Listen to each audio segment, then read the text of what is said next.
Good morning. It's February 6th, and this is your daily brief in science. Here's everything you need to know.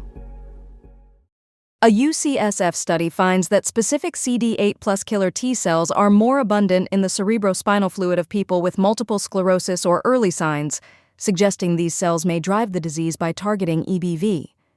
The research strengthens the link between EBV and multiple sclerosis, with potential implications for other EBV-associated autoimmune conditions like lupus and rheumatoid arthritis. The senior author, Joe Sabatino, MD, PhD, says interfering with EBV could yield broad therapeutic benefits beyond MS and improve patients' quality of life. The study, published February 5, 2026 in Nature Immunology, is accessible at nature.com/articles/S4150-025-02412-3 and bears the DOI 1.0038/S4150-025-02412-3.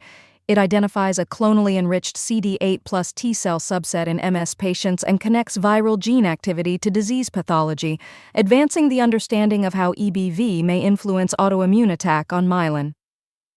NIH funding supported the work, conducted by the UCSF-MS-EPIC team and collaborators. MS is an autoimmune disease where the immune system targets myelin in the brain and spinal cord, and historically CD4 plus T cells were the main focus, while CD8 plus T cells have been harder to study in patients.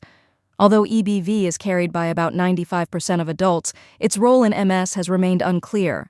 This work identifies a specific T cell subset and viral gene activity as potential drivers of MS pathology.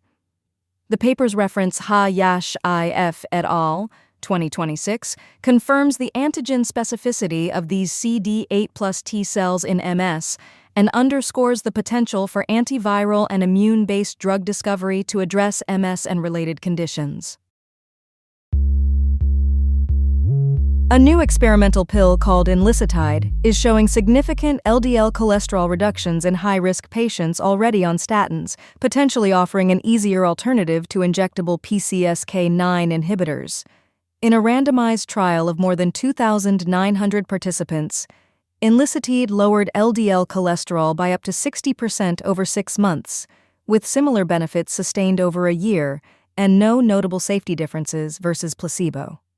PCSK9 inhibitors work well but are underutilized due to administration, cost, and prescribing complexity, and enlicitide could address some of these gaps if approved. The study, published in the New England Journal of Medicine in 2026, DOI 10.1056/NEGMO A2511002, notes that longer-term clinical outcomes like heart events and mortality require more follow-up to be proven. The NEJM report frames enlicitide as a potential new option for millions of high-risk patients, while Merck funded the study and the FDA has placed enlicitide into an ultra-fast review program as it nears approval. Ongoing large trials will determine whether LDL lowering with enlicitide translates into fewer heart events, with more than 14,000 participants needed to establish such outcomes. Experts caution that reducing LDL alone has not yet shown a direct reduction in heart attacks, strokes, or death, underscoring the need for results from these ongoing trials. The pill must be taken on an empty stomach, and longer-term data are pending, including Merck-led studies with over 14,000 participants. Context remains that heart disease is the leading cause of death, and that guidelines advocate lowering LDL to at least 70 milligrams per deciliter for high-risk individuals, and even lower for very high risk, with enlicitide shown to also lower non-HDL cholesterol, apolipoprotein B, and lipoprotein A. There was no observed safety difference between enlicitide and placebo in the trial, aside from the requirement to take the pill on an empty stomach. A new AI-enabled digital stethoscope shows promise in catching moderate to severe valvular heart disease earlier in primary care, with about 92% sensitivity in a study of 357 people aged 50 and older at risk for heart disease. Traditional auscultation lagged with around 46% sensitivity in the same group, highlighting a substantial gap the device aims to fill. The AI tool records high-fidelity heart sounds and applies machine learning patterns to flag valvular issues, potentially speeding referrals for echocardiography.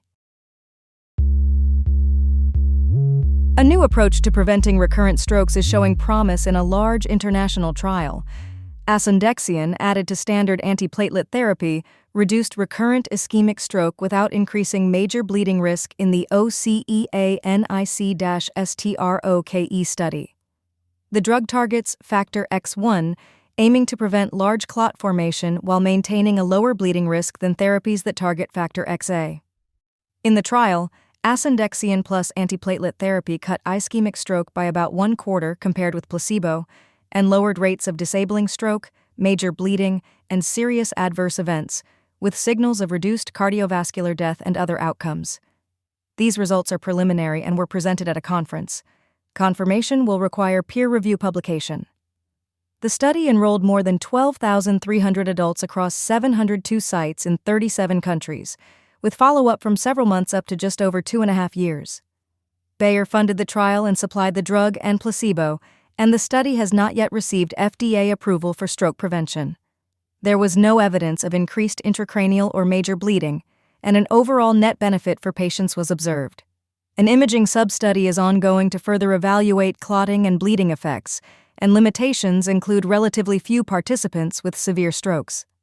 Findings were disclosed at the American Stroke Association's International Stroke Conference 2026, highlighting potential global impact given the roughly 12 million strokes worldwide each year. Current guidelines generally favor antithrombotic therapy for stroke survivors to prevent recurrence, with long-term dual antiplatelet therapy reserved for specific high-risk cases. A breakthrough at the intersection of space and soil is changing how smallholder farmers respond to climate stress. Meha Jain of the University of Michigan leads a project that merges high-resolution satellite imagery, machine learning, and ground-level farmer insights to map sustainable practices and water use across landscapes. Her team measures impact beyond single sites by overlaying intervention data with environmental and yield outcomes, creating accountability for what works where. The goal is scalable, data-driven decision-making that guides irrigation, crop choices, and farming methods to reduce water use while maintaining or increasing yields. Central to the approach is collaboration with farmers, international organizations, and government agencies to ensure the data products support informed decisions and resilience. Fieldwork in India showed farmers increasingly relying on groundwater, prompting Jain to expand her analysis to landscape scales using satellite data. Findings indicate groundwater dependence is rising even as aquifers become more stressed, guiding a regional map of irrigation practices to assess real-world impacts. Agriculture remains heterogeneous within villages, so the project delivers precision insights at the farm level via a smartphone app that shares satellite-derived recommendations with farmers and NGOs. The broader aim is to translate these findings into practical tools for farming communities, with satellite insights accessible through an app for farmers and NGOs and documented in a science essay about how satellite data transforms food systems. The prize supporting this work emphasizes translating research into policy and practical solutions, inviting broader participation from ASU faculty, students, and staff while pursuing accountability and ongoing impact mapping over time. This has been your daily brief in science. To read more about these stories, follow the links in the episode bio. You can also subscribe to these updates via email at www.brief.news. For more daily podcasts about the topics you love, visit brief.news/podcasts. We'll be back Monday with everything you need to know.